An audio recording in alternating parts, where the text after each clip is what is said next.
सुखदेव लोहार अपनी दुकान पर बैठा लोहे को हथौड़े से पीट रहा था। आग की लपटों के बीच लोहे की चिंगारियां उड़ रही थीं। उसी समय उसका 20 वर्षीय पुत्र अर्जुन दुकान में आ पहुंचा। अर्जुन स्वभाव से बेहद भोला और सरल था। पापा जी, माँ आपको खाने के लिए बुला रही हैं। आप जाकर खाना खा लीजिए, तब तक मैं दुकान संभालता हूँ। सुखदेव ने हथौड़ा नीचे रखा और अर्जुन की ओर देखा। हाँ ठीक है बेटा, मैं खाने जा रहा हूँ। देख, ये वाला काम है, इसको पीट पीट कर बराबर करना है। तू ये काम पूरा कर, मैं खाना खा कर आता हूँ, है ना बेटा? हाँ। अर्जुन मुस्कुराया। सुखदेव वहाँ से चला गया। अर्जुन ने अपने पिता की जगह संभाली और हथौड़े से लोहे को पीटना शुरू किया। कुछ देर बाद गांव का एक व्यक्ति हाथ में टेढ़ी घोड़े की नाल लेकर दुकान पर आया।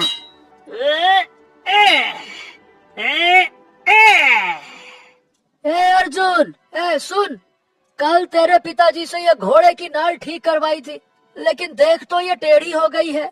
क्या तू इसे सीधी कर देगा क्या? देख जरा। हाँ, दिखाइए ना भैया, क्यों नहीं, लाइए।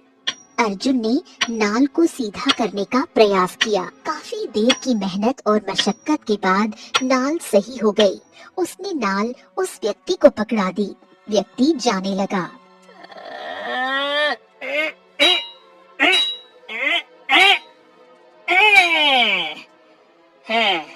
अरे भैया, इसकी कीमत तो देते जाइए।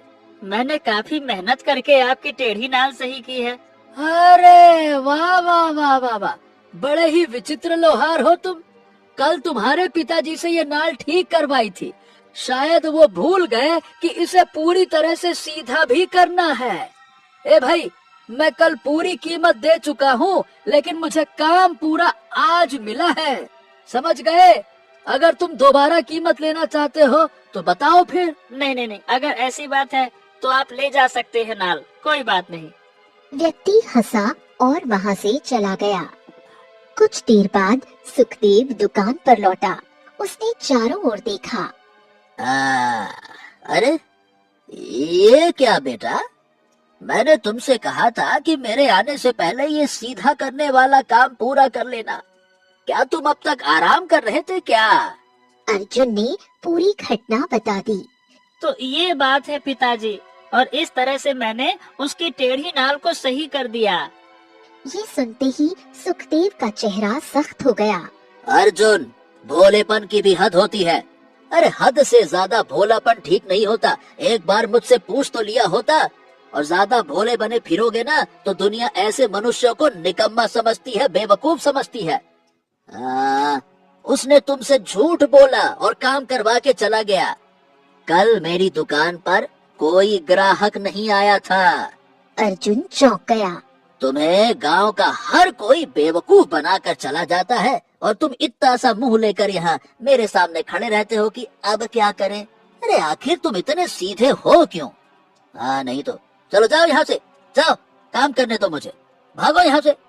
अर्जुन निराश होकर वहाँ से चला गया। शाम को सुखदेव घर लौटा। उसके चेहरे पर उदासी साफ झलक रही थी। उसकी पत्नी कौशल्या उसे देखकर बोली, अजी क्या हुआ? आपके चेहरे पर क्रोध की लकीरें क्यों दिख रही है? सुखदेव ने सारी घटना बता दी। अरे क्या बताऊं, क्या हो गया? तुम्हारे राजा बेटा ऐसे हैं कि कोई भी उनको बेवकूफ बना के चला जाता है। आखिर कब वो चतुर बनेगा, कब उसकी बुद्धि खुलेगी? इतना भोलापन भी ठीक नहीं होता। कभी कभी तो मैं सोचता हूँ कि मेरे बाद इसका होगा क्या। कौशल्या की आंखों में आंसू भर आए। चिंता मत कीजिए, समय आने पर वो खुद सीख जाएगा। सुखदेव चुपचाप लेट गया। समय बीतता गया। एक दिन सुखदेव गंभीर रूप से बीमार पड़ा। उसने अर्जुन को पास बुलाया।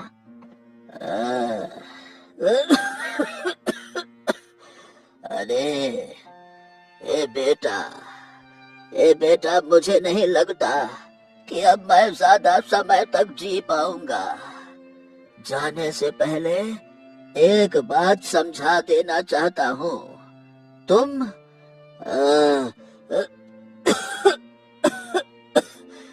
बेटा, तुम मूर्ख नहीं हो, तुम बहुत भोले हो।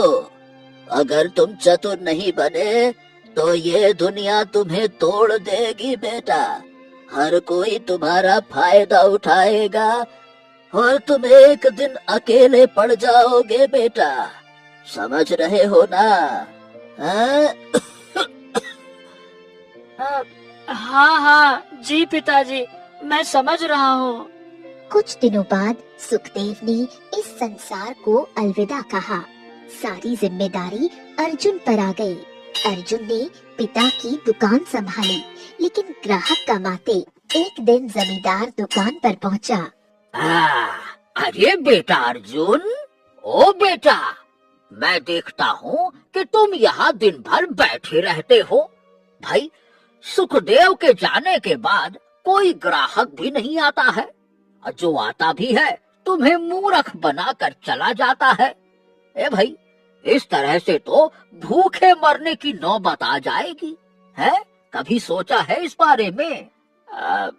मैं भी यही सोच रहा हूँ जमींदार जी, लेकिन मुझे समझ में नहीं आता कि मैं करूँ तो क्या करूँ। अच्छा, देख, मेरे पास तेरे लिए एक उपाय है। उपाय? कौन सा उपाय? मुझे एक नौकर चाहिए मेरी हवेली और बगीचे की देखभाल के लिए। अगर तुम चाहो तो मेरे यहाँ काम कर सकते हो। इतना धन दूंगा कि आराम से जीवन चले और भविष्य में विवाह भी कर सकते हो। अर्जुन की आंखों में उम्मीद जग गई। अगर ऐसी बात है तो ठीक है जमींदार जी, मैं कल से ही दुकान बंद करके आपकी हवेली में काम करने आ जाऊंगा। जमींदार मुस्कुराया और चला गया। कुछ दूर जाकर वो खुद से बोला, हाँ चलो, मुझे नौकर की जरूरत थी, लेकिन मुफ्त का, और ऐसा मूर्ख इंसान कहाँ मिलेगा। मुझे इससे बेहतर नहीं मिलने वाला। चलो, बढ़िया हो गया। शाम को अर्जुन घर पहुंचा। घर में कदम रखते ही उसने जमींदार की हवेली वाली पूरी घटना अपनी माँ कौशल्या को बता दी। तू पागल हो गया है क्या? तू लोहार का बेटा है, लोहार है, और तू लोहार होकर जमींदार की हवेली की साफ सफाई करेगा और उसके बगीचे में मालियों का काम करेगा। अब माँ, सही बताऊं, मैं ऐसा करना तो नहीं चाहता, लेकिन पिताजी के जाने के बाद ग्राहक दुकान पर आना बंद कर चुके हैं। ग्राहक तो बराबर आ रहे हैं, लेकिन तुम ग्राहकों को संभालना नहीं जानते। देख अर्जुन, मैं तुम्हें जमींदार की हवेली में काम नहीं करने दूंगी। लेकिन माँ देखो, मैं तो जमींदार की हवेली में ही काम करूँगा। जमींदार मुझे अच्छी तनख्वाह दे रहा है। दिन भर दुकान पर मक्खियाँ मारने से तो बेहतर है ना कि मैं हवेली में कुछ काम करके थोड़ा बहुत तो धन कमा सकूं। नहीं तो भूखे मरने की नौबत आ जाएगी माँ। कौशल्या समझ गई कि अर्जुन मानने वाला नहीं। ठीक है, लेकिन मैं उस दुकान को बंद नहीं कर सकती। तू अगर जमींदार की हवेली में काम करना चाहता है तो शौक से कर, लेकिन कल से दुकान मैं संभालूंगी, बस। अरे लेकिन माँ। लेकिन कुछ नहीं। मैंने तुझे अपना मन करने से नहीं रोका, तो अब तुझे भी मुझे मेरे मन की करने से रोकने का कोई अधिकार नहीं। अर्जुन शांत हो गया। अगले दिन अर्जुन जमींदार की हवेली में काम करने पहुंचा। उधर कौशल्या अपने पति की दुकान पर जाकर लोहार गिरी का काम संभालने लगी। अर्जुन पूरे दिन मेहनत से हवेली की साफ सफाई करता और बगीचे की देखभाल करता। समय इसी तरह बीतता गया और 1 महीना निकल गया। 1 महीने बाद अर्जुन जमींदार के पास पहुंचा। हाँ, जमींदार जी, 1 महीना हो गया है। अब मुझे मेरी तनख्वाह दे दीजिए, मुझे भी पैसों की जरूरत है। अच्छा, ये बताओ बेटा, 1 महीने की तनख्वाह ले जाकर तुम क्या कर पाओगे? इस 1 महीने की तनख्वाह से क्या होगा, बताओ भला? क्या होगा मतलब, क्या समझा नहीं। अरे मतलब ये है कि मैं चाहता हूँ कि तुम पूरे साल की तनख्वाह एक साथ लो। देखो बेटा, 1 महीने की तनख्वाह ले जाओगे, यहाँ वहाँ राशन पानी में खर्च हो जाएगा, कुछ बचेगा कुछ नहीं बचेगा। अरे जब साल भर का तनख्वाह लोगे तो ढेर सारा धन तुम्हारे हाथ में आएगा, तब खर्चा करने में भी अच्छा लगेगा और बहुत से काम भी तुम्हारे हो जाएंगे। क्या कहते हो? सोचो, धन ज्यादा होता है तो अच्छा होता है। जमींदार की नसीहत है, खराब नहीं जाती। बताओ। अर्जुन गहरी सोच में डूब गया। हाँ, बात तो आप मेरे फायदे की कर रहे हैं। तो ठीक है, अब से मैं आपसे 1 साल बाद ही धन मांगूंगा। ठीक है, ठीक है। अर्जुन वहाँ से चला गया और फिर से हवेली की साफ सफाई में लग गया। कुछ देर बाद अर्जुन के कानों में पक्षियों के चहचहाने की आवाज टकराई। वो चौंक गया। न न न न न न न न न न। अरे, ये हवेली के अंदर ढेर सारे पक्षियों की आवाज कहाँ से आ रही है? अर्जुन आवाज की दिशा में गया। वहाँ उसने एक बहुत बड़ा पिंजरा देखा जिसमें कई पक्षी कैद थे। अरे दादा रे दादा, इतने सारे पक्षी! आखिर जमींदार ने इन्हें कैद क्यों कर रखा है? पूछता हूँ। अर्जुन सीधे जमींदार के पास आया। जमींदार जी, मालिक, मैंने आपकी हवेली में एक बहुत बड़ा पिंजरा देखा है जिसमें बहुत सारे पक्षी बंद हैं। आखिर आपने इन्हें कैद में क्यों रखा है? अरे तू बड़ा भोला है अर्जुन। अरे तू शायद जानता नहीं कि मेरा पक्षियों का भी कारोबार है। ये पक्षी अलग अलग राज्यों में ऊंचे दामों पर बेचे जाते हैं। इससे बहुत मुनाफा होता है। अरे ये व्यापार की बात है, तू नहीं समझेगा। लेकिन जमींदार जी, मालिक, किसी को पिंजरे में बंद रखना ये तो गलत बात है ना? अरे जब व्यापार की बात आती है तो ये तेरी समझ में नहीं आएगी, समझ गया? अरे सही गलत तू छोड़, व्यापार में मुनाफा देखा जाता है। बस तू अब जाके मेहनत कर, अपना काम कर, बाकी चीजों पर ध्यान मत दे, है ना? जा। अर्जुन चुपचाप वहाँ से चला गया। शाम को अर्जुन घर पहुँचा। माँ, मुझे बहुत जोर की भूख लगी है माँ। खाना बनाकर रख दिया है, लेकिन सुन, जब से जमींदार की हवेली में काम करने लगा है, तूने मेरे हाथ में एक सिक्का भी नहीं दिया। 2 महीने से ज्यादा हो गए हैं। ला, अब जल्दी से महीने की पगार मेरे हाथ में दे। अर्जुन चौंक गया। तभी उसे सब याद आ गया। अर्जुन सारी घटना बताते हुए बोला। माँ, मैंने क्या फैसला किया है ना कि अब मैं हर महीने नहीं बल्कि 1 साल के बाद ही जमींदार से पूरा का पूरा पैसा एक साथ मांगूंगा। इससे हमें बहुत ज्यादा लाभ होगा। क्या होगा कि इकट्ठा काफी सारा पैसा मिलेगा ना। कौशल्या ने सिर पकड़ लिया। तेरे पिताजी बिल्कुल सही कहते थे। इतना भोलापन भी ठीक नहीं। दुनिया वाले ऐसे भोलों का फायदा उठाते हैं। जमींदार भी तेरा फायदा उठा रहा है। कभी सोचा है अगर 1 साल बाद उसने तुझे कुछ नहीं दिया तो तू क्या करेगा?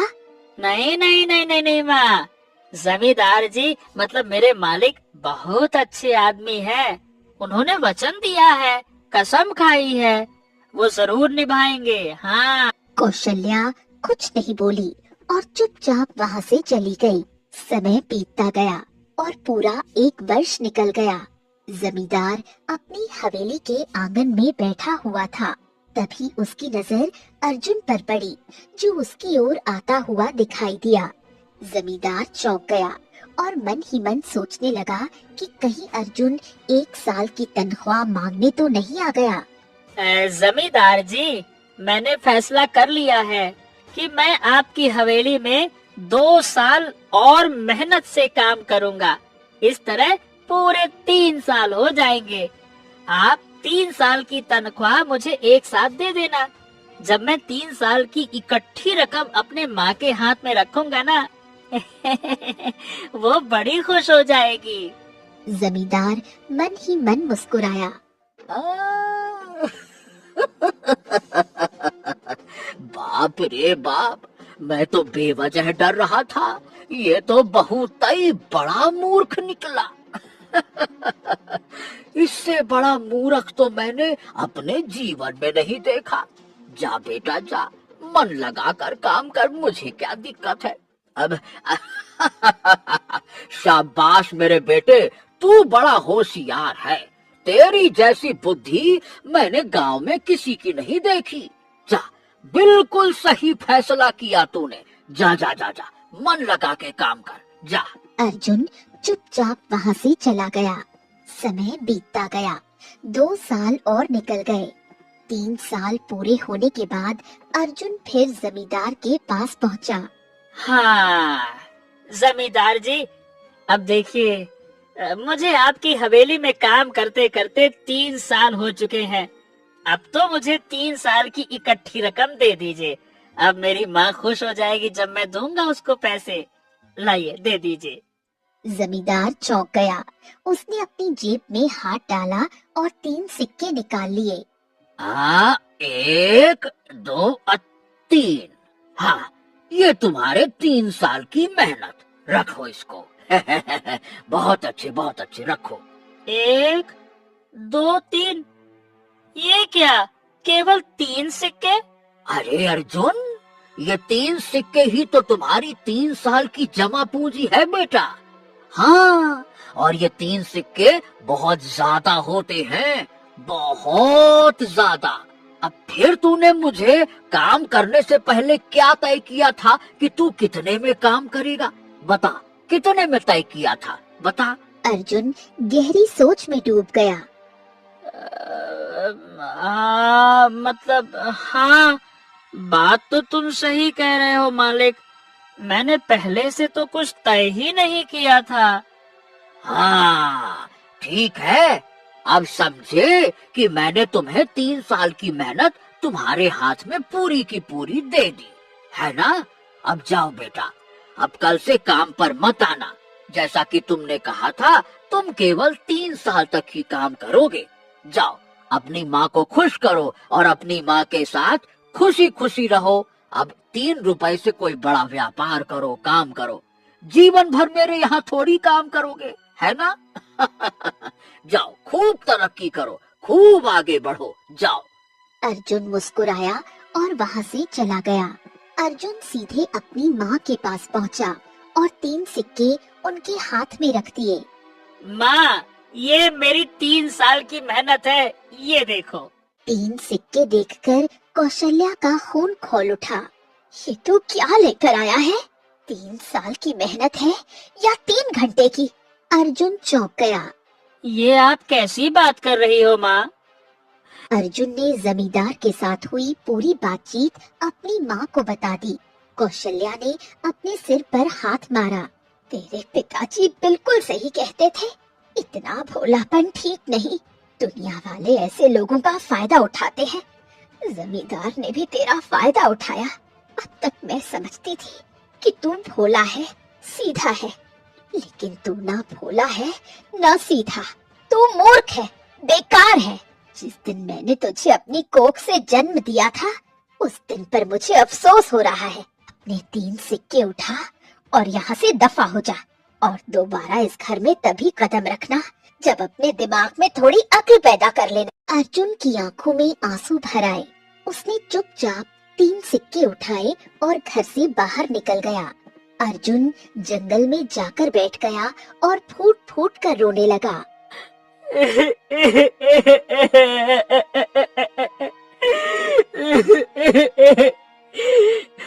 माँ ने मुझसे पहले कभी इतनी बुरी तरह बात नहीं की। आखिर मैंने ऐसा क्या कर दिया?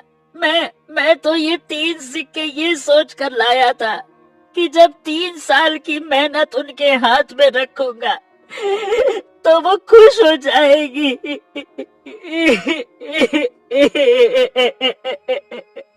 ये कहते कहते अर्जुन जोर जोर से रोने लगा। बहुत देर बाद जब वो रोते रोते थक गया तो उसने अपने आंसू पोंछे। जो भी हो, मैं अपनी माँ को मना लूंगा। हाँ, मना लूंगा मैं। इतना कहकर अर्जुन उठ खड़ा हुआ और अपने घर की ओर बढ़ने लगा। तभी अर्जुन के कानों में एक बूढ़े व्यक्ति की आवाज पड़ी। भगवान के नाम पर मुझे दे दो, कुछ तो दे दो, मैं कई दिनों से भूखा हूँ बेटा, कुछ दे दो। अर्जुन ने पीछे मुड़कर देखा। झाड़ियों के पास एक साधु बाबा बैठा हुआ उसे देख रहा था। बाप रे बाप, आप तो बहुत भूखे लगते हैं बाबा। हाँ, क्या क्या तुम भिक्षा दे सकते हो? बड़ी भूख लगी है। अब अर्जुन गहरी सोच में डूब गया। 3 सिक्के मैंने माँ को खुश करने के लिए दिए थे, लेकिन माँ तो नाराज हो गई। अब यही 3 सिक्के इन साधु महाराज को दे देता हूँ। हाँ, अर्जुन ने तीनों सिक्के साधु को थमा दिए। ये लीजिए साधु महाराज, ये मेरी 3 साल की जमा पूंजी है, ले लीजिए। 3 सिक्के देखकर साधु चौंक गया। है? ये तुम क्या कह रहे हो? क्या तुम मजाक कर रहे हो क्या बेटा? 3 सिक्के तुम्हारी 3 साल की जमा पूंजी कैसे हो सकते हैं?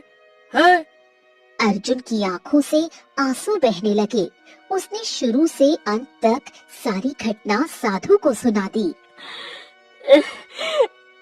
तो ये बात है महाराज, और जब मैंने ये 3 सिक्के ना अपनी माँ को दिए तो माँ ने ये 3 सिक्के मेरे मुंह पर मार दिए और कहा कि मैं भोला होने के साथ साथ मूर्ख भी हूँ। साधु अर्जुन को गौर से देखने लगा। ओह, ये तो बड़ा भोला मनुष्य है। इसे पता ही नहीं है कि जमींदार ने कितनी चतुराई से इसे मूर्ख बनाया। शायद इसी कारण से इसकी माँ का दिल टूट गया। हाँ, क्या हुआ साधु महाराज, आप क्या सोच रहे हैं? ले लीजिए ना, जो है यही है। अब अगले ही पल साधु रंग बिरंगी रोशनी में एक सुंदर पुरुष में परिवर्तित हो गया। ये दृश्य देखकर अर्जुन चौंक गया। हाँ, ये क्या? अब आप कौन हैं? मैं देवता हूँ, जंगल का देवता। मैं यहाँ से आने जाने वाले यात्रियों की परीक्षा लेता हूँ। तुम पहले मनुष्य हो जिसने मेरी परीक्षा पास की है। तुमने अपनी 3 साल की जमा पूंजी मुझे दे दी, इसीलिए मैं तुम्हारी 3 इच्छाएं पूरी करूंगा। तुम बहुत सच्चे और सीधे मनुष्य हो। बताओ, तुम्हारी पहली इच्छा क्या है? अर्जुन गहरी सोच में डूब गया। मुझे तो गुलेल चाहिए, एक ऐसा गुलेल जिसका निशाना कभी ना चूके। ये सुनकर जंगल का देवता चौंक गया। ये कितना भोला मनुष्य है। ठीक है। अगले ही पल जंगल के देवता के हाथों में रंग बिरंगी रोशनी से एक गुलेल प्रकट हो गई। उसने वो गुलेल अर्जुन के हाथों में थमा दी। अब बताओ, दूसरी इच्छा क्या है? अर्जुन फिर से गहरी सोच में डूब गया। तो मुझे ना एक ऐसी बीन दे दीजिए जिसकी धुन सुनकर चाहे सांप हो, नागिन हो, कोई भी मनुष्य हो, नाचने पर मजबूर हो जाए। हाँ। जंगल का देवता मुस्कुराया। वाकई तेरे जैसा भोला मनुष्य मैंने कभी नहीं देखा। अगले ही पल जंगल के देवता के हाथों में एक बीन प्रकट हुई। उसने वो बीन अर्जुन को सौंप दी। ये ले, बोल मनुष्य, अब तेरी तीसरी इच्छा क्या है? अर्जुन सोच में पड़ गया। तीसरी इच्छा? अब और क्या ले लूं मैं आपसे? मुझे तो कुछ नहीं समझ में आ रहा कि मैं क्या मांगूं। जंगल का देवता मुस्कुराया। हाँ, अगर इसकी जगह कोई और होता तो धन दौलत मांगता, ये तो जानता ही नहीं।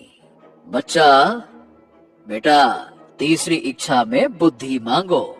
जिसके पास बुद्धि होती है वही राजा कहलाता है।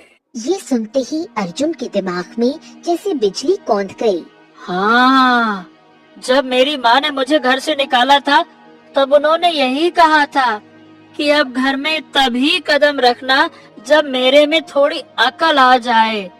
हाँ, ठीक है, मुझे चाहिए, यही चाहिए।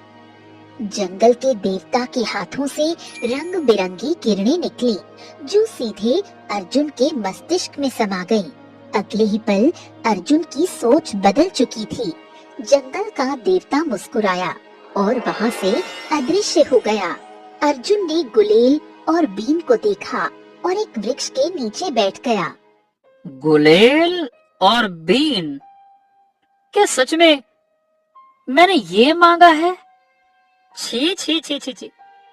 मतलब मुझे ऐसा क्यों लग रहा है कि मैंने बहुत ही मूर्खतापूर्ण इच्छाएं मांग ली हैं। गुलेल और बीन, वो भी भगवान से गुलेल और बीन कौन मांगता है? हद है यार, क्या करूं इसका? उसके मन में बीती हुई सारी बातें घूमने लगी। कुछ देर बाद अर्जुन खड़ा हुआ। माँ ने मुझे सही कहा था। जमींदार ने मुझे कितनी आसानी से मूर्ख बना दिया। मतलब 3 साल की कड़ी मेहनत के बदले में उसने मुझे सिर्फ 3 सिक्के दिए और मैं खुशी खुशी मान भी गया। नहीं नहीं नहीं नहीं, अब मैं किसी से भी मूर्ख नहीं बनूंगा। हाँ। अर्जुन ने गुलेल को देखा। हाँ, वैसे अगर बुद्धि हो तो इस गुलेल का भी सही उपयोग किया जा सकता है। चलो। इतना कहकर अर्जुन अपने घर की ओर चल पड़ा। थोड़ी दूर चलते ही अर्जुन को रास्ते में जमींदार दिखाई दिया जो एक पेड़ पर गहरी नजर जमाए खड़ा था।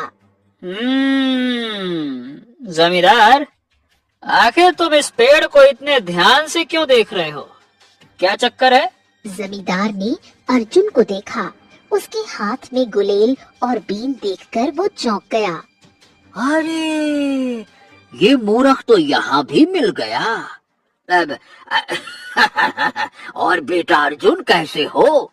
अब तुम तो जानते हो अर्जुन, मेरा पक्षियों का कारोबार है। सामने पेड़ पर एक राज पक्षी बैठा है। अगर वो मेरे हाथ लग जाए तो राजा को बेचकर मैं मुंह मांगा धन ले सकता हूँ। अच्छा ये बताओ बेटा, क्या तुम अपनी गुलेल से उसे गिरा सकते हो क्या? है? हाँ हाँ, क्यों नहीं क्यों नहीं। रुको। अगले ही पल पक्षी गिरकर झाड़ियों में जा गिरा। जमींदार दौड़कर झाड़ियों की ओर बढ़ा। तभी अर्जुन ने बीन बजानी शुरू कर दी। बीन की धुन सुनते ही जमींदार नाचने पर मजबूर हो गया। अरे अरे, ये कैसी बीन है?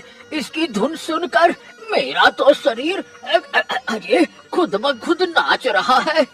अरे रे रे रे रे रे रे रे रे रे, अब तो मेरी कमर में भी दर्द होने लगा है। ए बेटा, इसको बंद कर दे बेटा, अब मुझसे नहीं नाचा।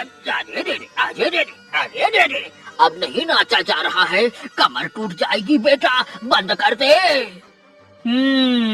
जरूर बंद कर दूंगा, लेकिन पहले मुझे वचन दो कि तुमने जितने भी पक्षी कैद कर रखे हैं उन्हें आजाद करोगे और इस पक्षी को भी नहीं पकड़ोगे, समझ गए? अरे रे रे रे रे रे रे, ये क्या बकवास कर रहे हो तुम? अरे मैं क्या चाहते हो कि व्यापार ही ना करूं क्या? घर बैठा रहूं? तू खिलाएगा मुझे, हैं? ओ जमींदार, पूरी बात तो तुमने अभी सुनी ही नहीं। मैंने तुम्हारी हवेली में 3 साल मेहनत से काम किया और बदले में तुमने मुझे क्या दिया? 3 सिक्के। अरे तुमने कितनी आसानी से मुझे मूर्ख बना दिया। तुम्हारी वजह से माँ ने मुझे अपमानित करके घर से निकाल दिया। अब ध्यान से सुनो, मुझे पूरे 100 सोने के सिक्के चाहिए, वो भी अपनी मेहनत के, समझे? जमींदार नाचता हुआ कांपने लगा। अरे अरे अरे अरे अरे अरे अरे अरे अरे अरे अरे अरे अरे अरे अरे अरे पहले ए बेटा पहले ये बीन बजाना बंद करो, अब मुझसे और बर्दाश्त नहीं होता। अरे रे रे अरे रे रे अरे रे रे रे कितना नाचूं। आई आई आई आई आई पहले 100 सोने के सिक्के, जल्दी करो। जमींदार ने तुरंत अपनी थैली निकाली और अर्जुन को 100 सोने के सिक्के पकड़ा दिए। अर्जुन ने बीन बजाना बंद कर दिया। जमींदार हांफता हुआ जमीन पर बैठ गया। अर्जुन ने उस पक्षी को उठाया। अरे अरे रे रे रे रे रे ऐसा लग रहा है कि मेरे तो प्राण पखेरु निकल जाएंगे रे। माफ करना चिड़िया रानी, मेरी वजह से तुम्हें तकलीफ उठानी पड़ी। अर्जुन ने पक्षी को आजाद कर दिया। और सुनो, याद रखना, अब मैं हवेली में जांच करने आऊंगा। अगर एक भी पक्षी तुम्हारी कैद में मिला तो पक्षी बाहर होगा, तुम उस पिंजरे में कैद होगे, समझ गए? अर्जुन 100 सोने के सिक्के लेकर वहाँ से चला गया। जमींदार स्तब्ध खड़ा रह गया। अरे रे रे रे रे रे रे रे रे मेरी कमर रे कमर। आखिर ये ससुरा अर्जुन के पास ये कौन सी चमत्कारी वस्तु आ गई है, कहाँ से आई? और ये अब बिल्कुल बुद्धिमान मनुष्य की तरह बातें करने लगा है। लेकिन चाहे कितना भी चतुर बन जाए, मैं तो अपने अपमान का बदला जरूर लूंगा। हाँ। इतना कहकर जमींदार राजमहल की ओर चल पड़ा। अर्जुन घर पहुंचा और 100 सोने के सिक्के अपनी माँ के हाथों में रख दिए। सिक्के देखकर कौशल्या चौंक गई। बेटा, ये इतने सारे सोने के सिक्के कहाँ से आए? कहीं तूने चोरी तो नहीं की? ये देखो। और माँ, अब मैं आपका भोला अर्जुन नहीं रहा, जिसे आप भोला के साथ साथ मूर्ख कहती थी। अर्जुन ने पूरी घटना अपनी माँ को बता दी। कौशल्या का चेहरा खिल उठा। अच्छा हुआ, अब तेरे अंदर बुद्धि आ गई है। तूने अपनी बुद्धि से इस गुलेल और इन सोने के सिक्कों का सही इस्तेमाल किया। जमींदार राजमहल पहुंचा। उस समय राजा विक्रम अपनी पुत्री राजकुमारी सौम्या के साथ सिंहासन पर बैठे थे और उनके बगल में मंत्री उपस्थित थे। महाराज, मेरे गांव का एक युवक अर्जुन, जो एक लोहार का पुत्र है, उसने मुझसे 100 सोने के सिक्के छीन लिए और मुझे अपने सोने के सिक्के वापस चाहिए महाराज। ये सुनकर राजा विक्रम चौंक गए। ये क्या बातें कर रहे हो? हमारे राज्य में ये किसकी इतनी हिम्मत कि वो दिन दहाड़े लूट करने लगे? ठीक है, इस युवक को सजा मिलेगी। राजा विक्रम ने एक सैनिक की ओर देखा। सैनिकों, जाओ, जाकर अर्जुन को यहाँ बंदी बनाकर लेकर आओ। सैनिक आदेश लेकर तुरंत वहाँ से निकल गया। कुछ देर बाद अर्जुन हाथ में अपनी गुलेल लिए दरबार में लाया गया।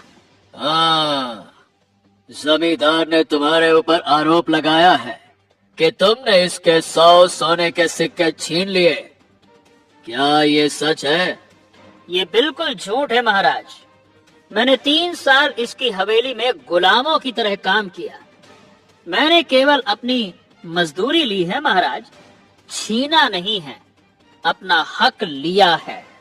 जमींदार ये सुनकर चौंक गया। ये झूठ बोलता है महाराज, साफ झूठ बोल रहा है। इसने झपटा है, छीना है, लूटा है मुझे। तभी दरबार में भारी कदमों की आवाज गूंजी। पड़ोसी राज्य का राजा भैरव तलवार लिए 2 सैनिकों के साथ भीतर आया। राजा भैरव को देखकर राजा विक्रम के चेहरे पर क्रोध उभर आया। तुम्हारी इतनी हिम्मत कि हमारे महल तक चले आए? हमने तुमसे कितनी बार कहा कि हम अपनी पुत्री का विवाह तुमसे नहीं करेंगे।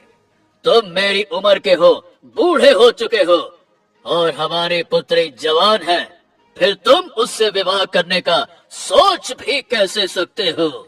राजा भैरव क्रोध से भर गया। तो ठीक है, मैं तुम्हें युद्ध के लिए ललकारता हूँ। तुम्हारे राज्य का नियम है, अगर कोई राजा युद्ध के लिए ललकारे तो युद्ध करना ही पड़ता है।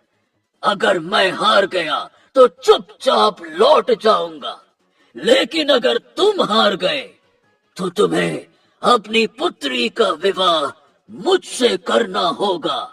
बोलो, तैयार हो? राजा विक्रम ये सुनकर गहरी चिंता में पड़ गए। महाराज, मेरी बात मानिए, आप उससे युद्ध नहीं कर सकते हैं। वो बहुत शक्तिशाली है। आप युद्ध करेंगे तो निश्चित ही मारे जाएंगे। अरे तो क्या हमारे राज्य में कोई और वीर नहीं है जो हमारी ओर से युद्ध लड़े? राजा विक्रम ने दरबार में खड़े सभी शूरवीरों की ओर देखा। क्या तुम में से कोई है जो मेरी ओर से राजा भैरव से युद्ध लड़ सके? है किसी में इतना दमखम? सभी शूरवीरों ने सिर झुका लिया। तभी अर्जुन ने हाथ उठाया। महाराज, मैं युद्ध लड़ने के लिए तैयार हूँ, लेकिन मेरी एक शर्त है। क्या शर्त है तुम्हारी? अगर मैंने राजा भैरव को हरा दिया तो आपको राजकुमारी सौम्या का विवाह हमसे करना होगा। राजकुमारी सौम्या की नजर अर्जुन पर ठहर गई। पिताजी, अगर ये वास्तव में राजा भैरव को हरा देता है तो मैं इस विवाह के लिए तैयार हूँ। हाँ ठीक है, हमें ये शर्त मंजूर है। अर्जुन ने अपनी गुलेल निकाली। राजा भैरव ये देखकर हंस पड़ा। ओह! मेरे हाथ में तलवार है बच्चे, और तू गुलेल लेकर आया है। तुझे क्या लगता है कि तू मुझे गुलेल से मार देगा? चला जा। देखिए महाराज भैरव, युद्ध आमतौर पर तलवारबाजी का होता है, लेकिन आज युद्ध अलग तरीके से होगा। हम दोनों को एक एक बार वार करने का मौका मिलेगा। पहले मैं गुलेल से वार करूंगा। अगर तुम बच गए तो उसके बाद तुम तलवार से मुझ पर वार कर सकते हो। जब मैं वार करूंगा तब तुम तलवार नहीं चलाओगे, और जब तुम वार करोगे तब मैं गुलेल नहीं चलाऊंगा। बोलो, स्वीकार हो तो बोलो।